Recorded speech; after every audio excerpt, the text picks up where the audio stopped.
Okay, so now we'll talk about the First World War. A lot of the previous lectures have hinted about the existence of this. It, of course, lasted from 1914 until 1918. We've just finished celebrating the centennial of the First World War. And the subtitle of The Great Divide is a very important sort of. The First World War represents the real end of the 19th century and the beginning of the 20th. It was it was a disaster. I mean, 9 million dead, just dragged on for 4 years, and it just seemed like it would never end. And the first side to run out of men would lose, and that's more or less what happened. There was never a great breakthrough. So how did this happen? How did Europe decide to commit suicide like this? Well, um, we've talked about nationalism. Okay. Now, in principle, nationalism is simply the notion that every nation deserves its own state. But generally, nationalists are very partial to their own states, and they denigrate other people's states and other people's nations. So, my country is better than yours. Not only that, every person who lives in it is a member of the nation. Sort of nationalism is not, I mean, it's not just like the political class is defending the nation. Everyone is defending the nation, every citizen. And so, on some level, this is like, it gives people a sense of purpose, it gives people a sense of belonging. But what happens is that you have massive clamoring for war. The public wants war. And yes, war. Nationalism is related to militarism, that the size of a military embodies the country's prestige. And so, especially in Germany and Austria, they have compulsory service. Every young man has to serve, gets a nifty uniform, and to rise up in the officer class is a very prestigious thing. And military values pervade civilian life. These are the things, I mean, and the military, you can't just twiddle your thumbs forever. The military wants to prove itself. So again, it's something Europe at the start greeted the outbreak of the war with great joy. Finally, a chance to prove ourselves. There was no UN at the time, no League of Nations, no NATO. All right. Instead, and there's not even a concert of Europe anymore. There are just a number of ad hoc alliances, which were intended to provide security. But what ended up happening is a chain event, like one small event sucked everyone into it. Okay, that's the danger of these system of alliances. Small conflicts can escalate into big ones. Okay, diplomacy. Remember how Germany got unified. Okay, it got unified through the diplomatic efforts of Bismarck, who engaged in a policy of blood and iron. And that culminated in the Franco-Prussian War, after which Germany was unified as the empire, right? It's the Second Empire, the Second Reich under Kaiser Wilhelm.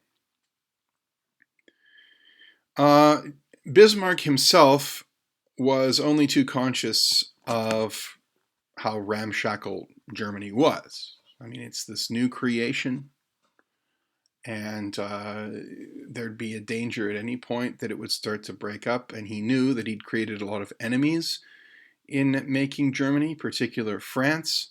France screamed for revenge, all right? And what he was worried about was the possibility of a two-front war between France on the one hand and Germany and Russia on the other.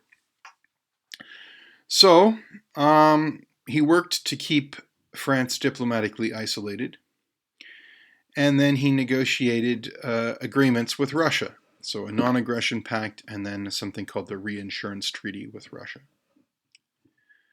And so that works. That kept France from forming an alliance with Russia, so that kept France from actually getting any kind of revenge. Now, in 1888, Germany got a new Kaiser. This would be Wilhelm II. Wilhelm II was, well, he was younger than Bismarck, and he was also somewhat impetuous. He thought that Bismarck was too old and too cautious. Wilhelm II was, in fact, quite the German nationalist, and he was itching for a chance for Germany to prove itself. His phrase was that he didn't just want Germany's position in Europe, he wanted Germany's place in the sun. So he had much grander ambitions than what Bismarck had. And in 1890, Bismarck was dismissed by Wilhelm II. He said, look, you represent the old ways. Now we're going to have a chancellor more suitable to me. And here's the picture of Wilhelm II. Okay, with that, it seems that a lot of men in the 19th century needed some kind of trademark facial hair, and that particular mustache, you can always recognize Wilhelm by that mustache that turns up at the corners.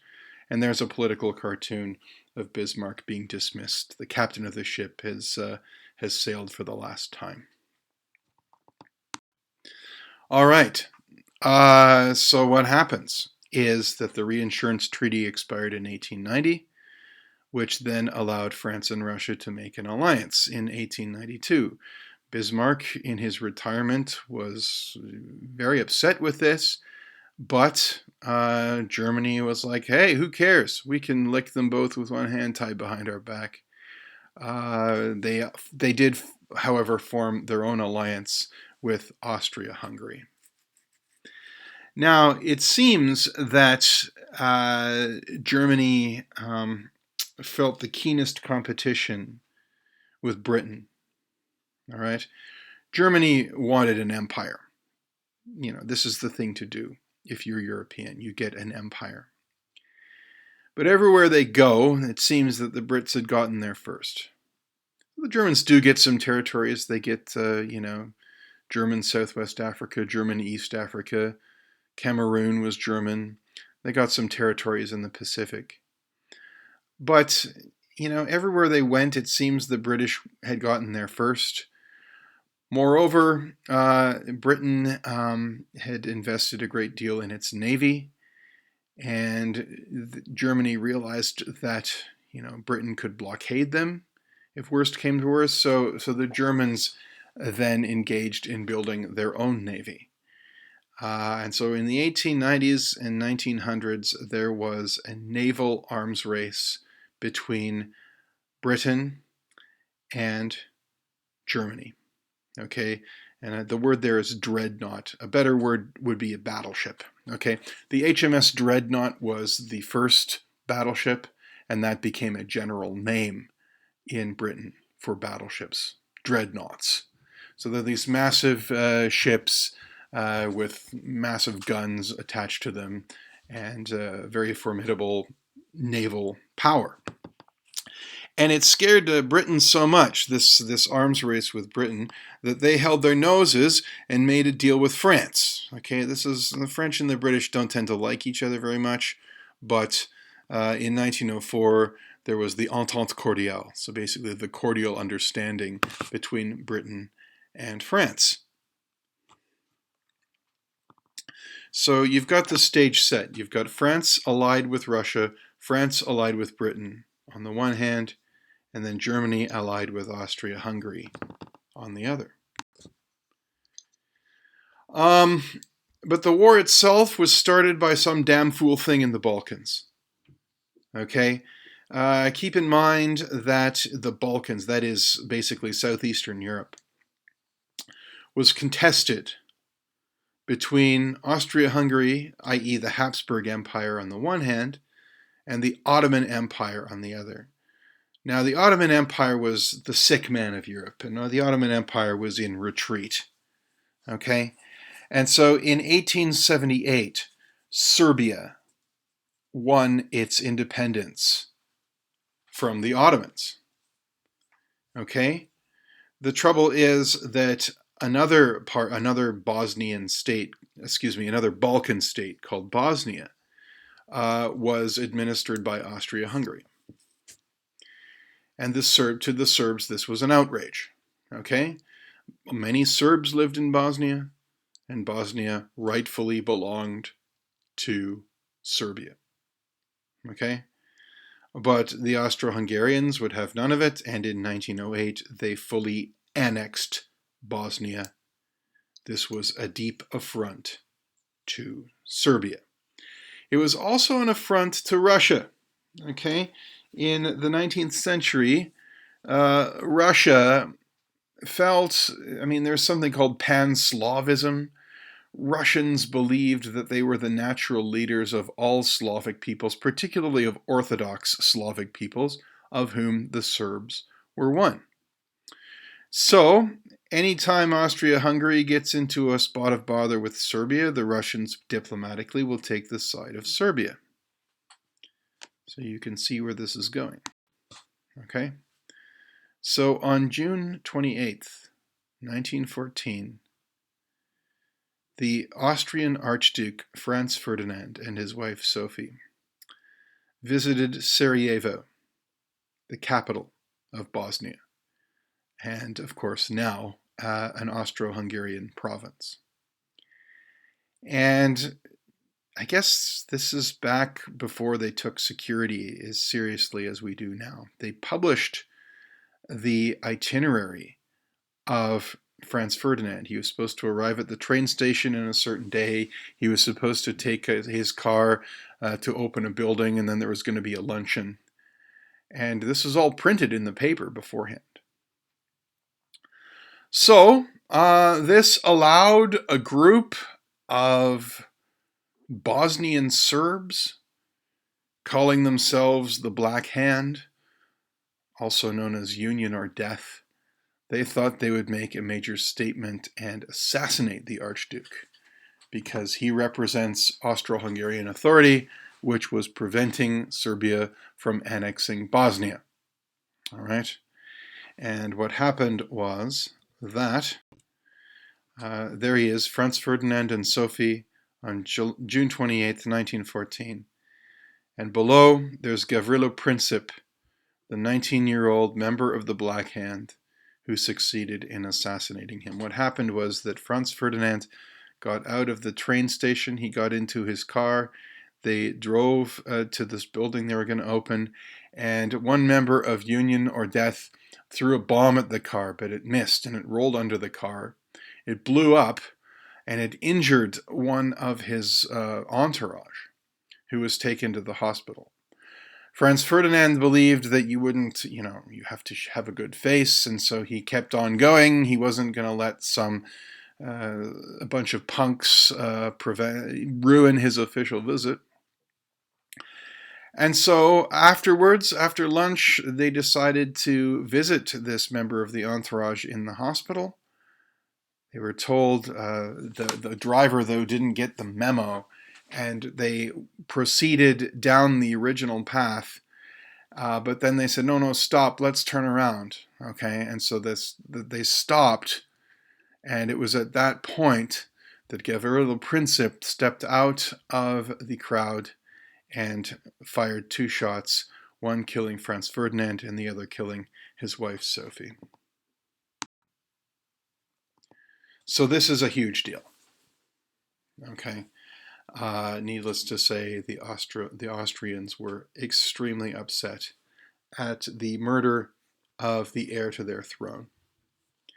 And they were sick and tired of all this activism on the part of Serbs, all this anti-Austrian propaganda. And so what they did, by July 24th, they issued an ultimatum to Serbia. And it was backed by a so-called blank check from Germany. The Germans said to the Austrians, whatever you do, we'll back you up. This ultimatum had 10 points, one of which was you have to stop anti-Austrian propaganda. I mean, officially, okay, the thing is that Union or Death was officially a group of Bosnian Serbs. The Austrians claimed, no, they were funded by Serbia proper, which in fact was true. Okay, so the Serbians did sponsor that. And the Austrians said, look, you have to hand those over to us, you have to stop funding these terrorists, and you have to open up your territory so that we can come in and do our own investigation. And the Serbs actually agreed to all the points but that. They agreed fully to cooperate with the Austrians. I think they were a little bit scared, but they weren't prepared to allow the Austrians to come and basically practice extraterritoriality on Serbia. So they said, we agree with all of them except that, and the Austrians said, aha, well, that's, we're at war. Okay, there was no negotiation at this point. And so Austria declared war on Serbia on July 28th, which should have been it. You know, Austria should have been able to defeat Serbia. The trouble is that Russia was not prepared to let its little brother get bullied around. Russia had suffered a couple of humiliating diplomatic defeats in the past few years, and they were not prepared to have that again. So they had plans drawn up for a war against Austria and Germany, and they put these plans into action. Unfortunately, the plans had a life of their own. They said, they ordered their army only to mobilize against Austria, but the plans called for a mobilization against Germany and Austria, and it was too confusing to change them. So they mobilized against Germany and Austria. I guess they figured that, well, if Germany and Austria have an alliance, we might as well go mobilize against both of them. So by August 1st, the Germans mobilized against Russia, but their plans called for a two-front war against both Russia and France. And the plans called to take out France first and then go against Russia. This is the so-called Schlieffen Plan. And they reckoned that if they were going to go to war with France, they would march through Belgium to get to France.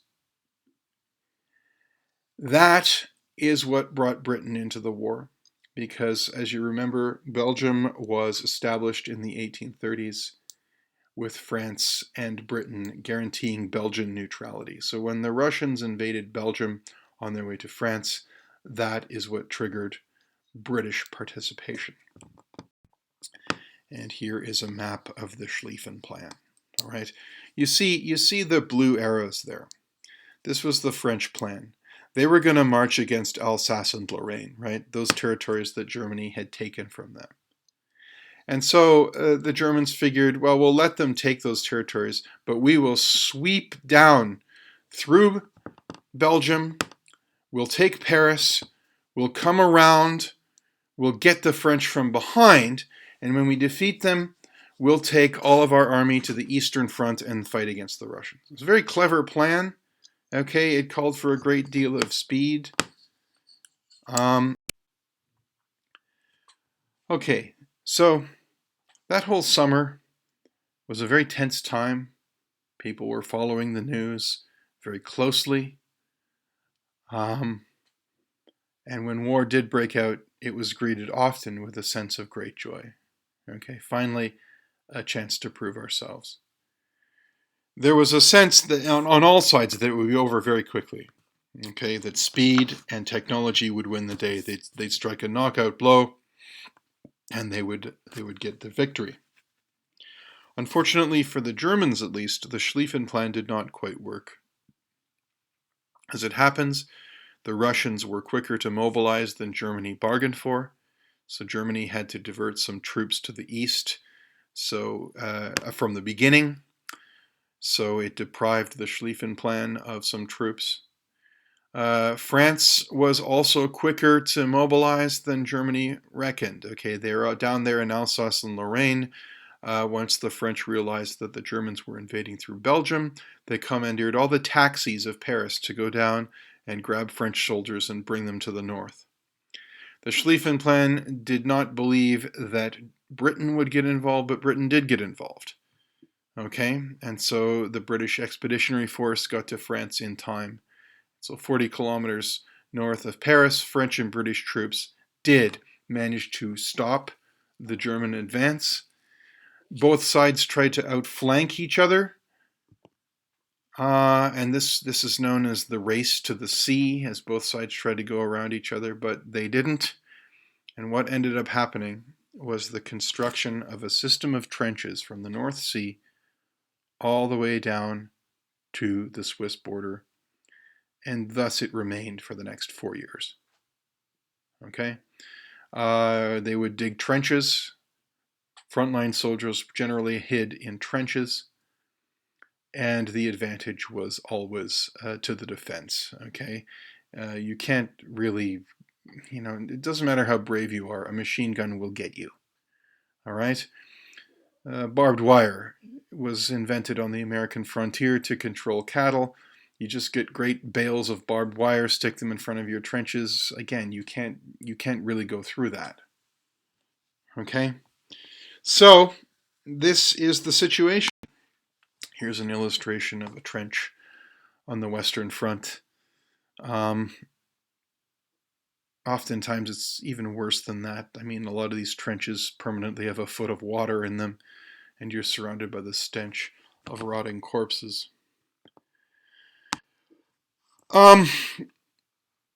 It seems that the generals in charge of the Western Front weren't particularly creative. All right, what they would do over and over again was have a great artillery bombardment, and then they would stop the bombardment, and then there'd be a great charge over the top as these men would charge through no man's land in the hopes of punching through the hole that the artillery had created. But this rarely worked. You survive an artillery bombardment. You just withdraw, and the minute the guns stop, you know that the charge is coming. So that's enough time to bring your machine guns back up and to kill anyone who's coming over the top. And they keep doing this over and over again in the hopes that, this time it'll work. But it never really works. The Germans were the first to use poison gas. Okay? And that was seen as particularly diabolical. That those Germans are really evil.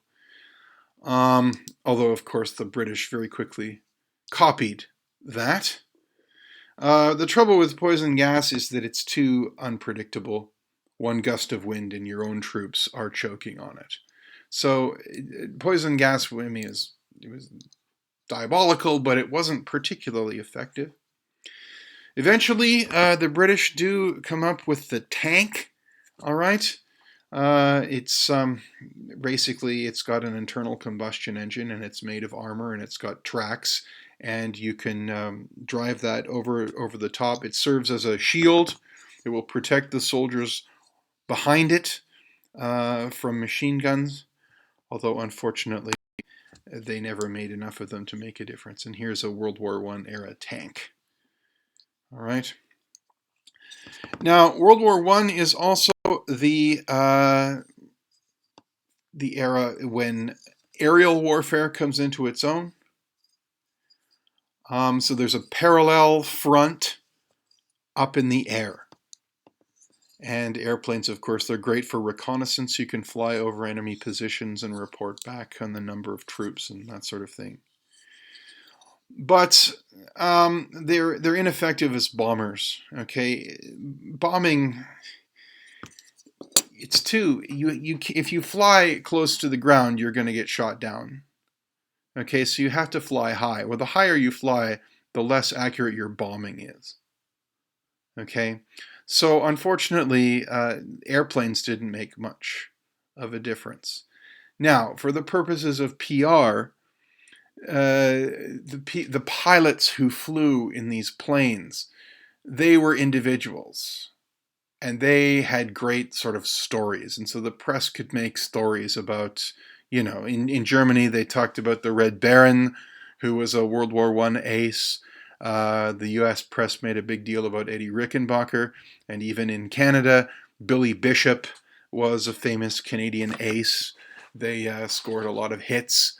All right, they were called Knights of the Air. All right, riding their trusty steed, i.e., their airplane.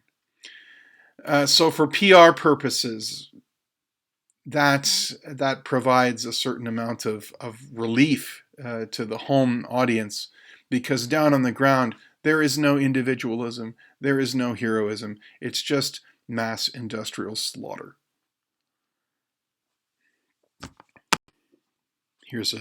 That's the triplane. The Germans had triplanes, so that's a Fokker triplane, and the British had the Sopwith Camel. All right, and so here's from an air show. These are reconstructions of these planes engaged in a dogfight. But as I say, in a way, it doesn't matter how many planes the Red Baron can shoot down, or how many planes Eddie Rickenbacker can shoot down. It doesn't really have an effect on the ground. It's just sort of for PR purposes. Now, what about war at sea? Okay, in some ways, this is what everyone was waiting for, because both Britain and Germany had been involved in a naval arms race. So now there was going to be some kind of it was going to be a showdown, wasn't there? The British quickly blockaded Germany, so Germany could not resupply itself by sea. Okay. The Germans, however, did have U-boats, that is, submarines. And so instead of, fighting the British openly, they would send submarines out under the blockade, and they would try to sink ships coming to Britain. So they were trying to stop Britain being resupplied. And the most famous victim of this policy of unrestricted submarine warfare was the Lusitania, which was a passenger ship that was was torpedoed about 10 miles off the coast of Ireland in 1915, and about 1,000 Americans lost their lives on this boat. And that was a big deal. That really outraged American opinion. You don't shoot a passenger vessel. As it happens, the Lusitania was carrying some war material to Britain. Okay. But not that anyone knew that. It was a passenger ship. Actually, I think there may have been 1,000 people on this ship, but I think only 150 Americans were on it. All the same, those were Americans. You're not supposed to do that. So the next year, in 1916, finally we have the big showdown, the Battle of Jutland. The Germans got their navy together and tried to run the blockade. They did end up sinking more British ships, but the blockade still held. And so the Germans proposed to resume unrestricted submarine warfare, since they essentially lost the Battle of Jutland. There's the original dreadnought, the HMS Dreadnought. All right.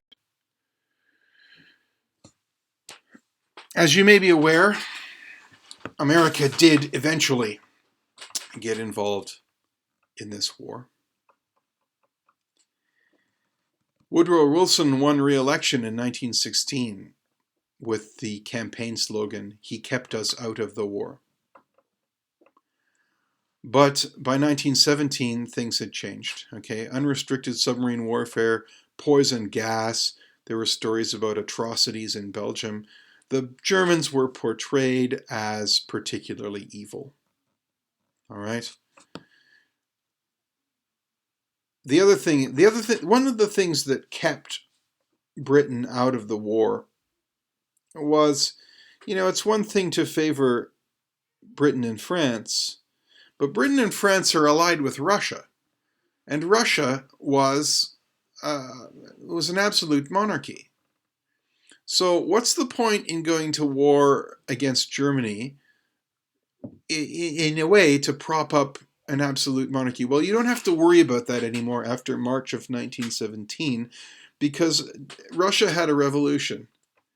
And for much of 1917, Russia was a liberal democratic republic.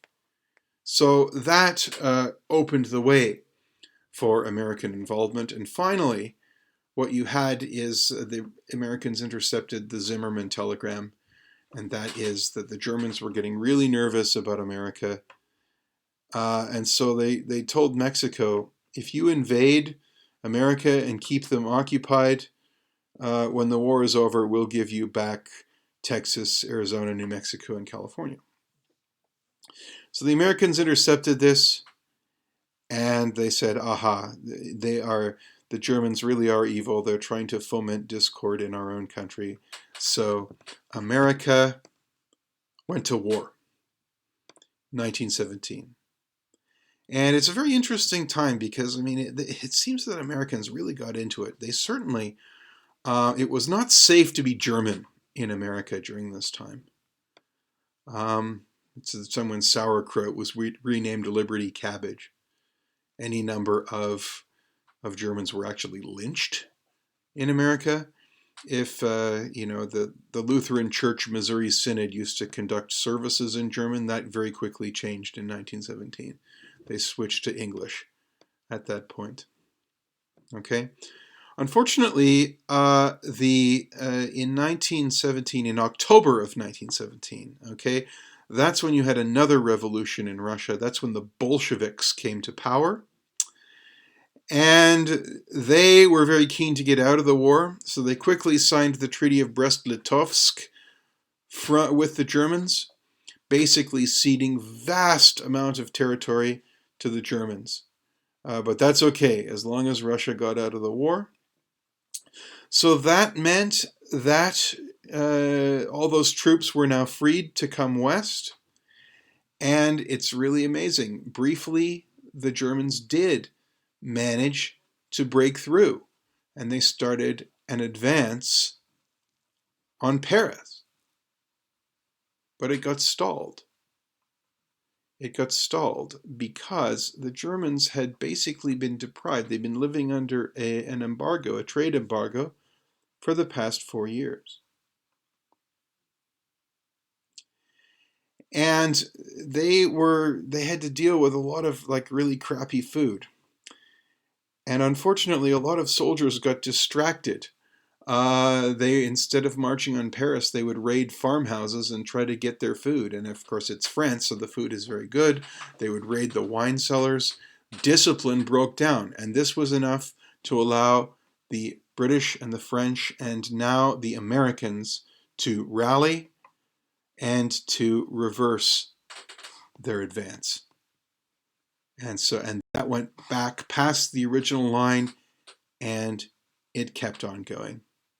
It kept on going, and so from October of into 1918, okay, the line is going, and the Germans knew that the war was lost. They didn't tell their people that, though. There was they ordered the Navy to run the blockade again. Okay, German sailors in Kiel mutinied. They refused to obey that order. And what happened was that a revolution spread from there. On November 9th, 1918, the Kaiser abdicated. And 2 days later, a provisional government signed an armistice with the Allies. And so that is November 11th.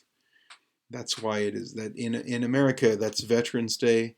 In Britain, it was known as Armistice Day. And in fact, it's now Remembrance Day. Okay, but note that the Allies never actually invaded German soil, and they would have. But you have this revolution. You have a provisional government. The provisional government ended the war, or it ended the fighting. Actually, it didn't end the war. The end of the war came at the Paris Peace Conference. Now, Americans, they have this. Some people think of Americans as idealistic, or perhaps naive. Is that if we go to war, we go to war to make the world a better place. Okay? And that's certainly what Woodrow Wilson promised to the American people. He published the 14 points.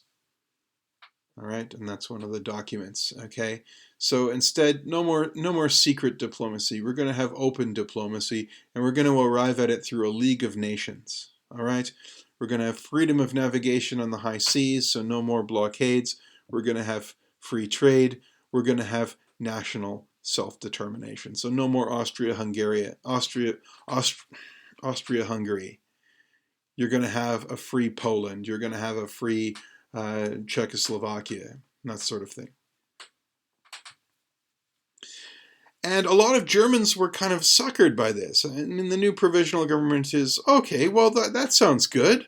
Okay, a new deal for everyone. Yeah, we'll sign that. We'll sign an armistice on the expectation that the 14 points are going to influence the ultimate settlement of the war. Unfortunately, Wilson was not the only person at the Paris Peace Conference. Okay, he was an important player. But, the British and the French were there too.